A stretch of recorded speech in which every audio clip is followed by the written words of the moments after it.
এটা কোন মামা যাইতেছে আবার? আরে আল্লাহ, এই কাম করতেছেন।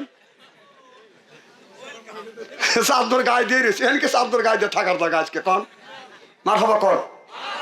আমার ভাইয়ের আমার একজন বুড়ো বলে, হুজুর মহিলার বাক্যে কথা কন, রাস্তা দিয়ে হাঁটলে ডাইনে তাকাইলে মহিলা, বামে তাকাইলে মহিলা, সামনে তাকাইলে মহিলা, পিছনে তাকাইলে মহিলা, উপর দিকে যদি তাকায় 3 তলার উপরে 3 মহিলা ছায়া থাকে, তাকাবো কোথায়? আল্লাহ বলছেন কুল্লিল মুমিনিনা ইয়াগুদ্দু মিন আবসারিহিম, তুই নিচের দিকে তাকা। এ কথা কার?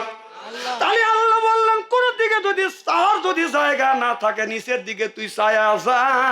তুই কেন চতুর্দিকে তাকাও? কথা বুঝতেছেন না? হুর যখন আসবে বাদান গায়ে এরকম করে হাত বুলাবে, জান্নাতের হুরেরা এই লোকটাকে পাইয়া জান্নাতি গান নৃত্য পরিবেশন করবে আর বলবে না হুনুন খলে দাতু ফালানা জেদু ওয়া না হুনুন নাইমাতু ফালানা বাসু না হুনুন রাজিয়াতু ফালানা ফাতু তু বলে মান কানা লালা ওয়াকুমনা লাহু।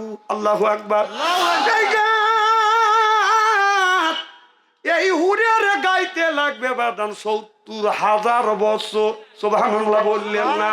এই গান যদি হুরের বাদান 70,000 বছর লাগে, এই গানটা কোন মহিলা যদি বাদান মুখস্থ করে, কোন পুরুষ যদি মুখস্থ করে, অনেক পুরুষ আছে বইয়ের কাছে যা বলে তোক দিয়ে সংসার চললো না, আমার আর একটা বিয়ে করা লাগবে। মেয়েরা সব জিনিসের ভাগ দিতে চায়, স্বামীর ভাগ কিন্তু দিতে চায় না।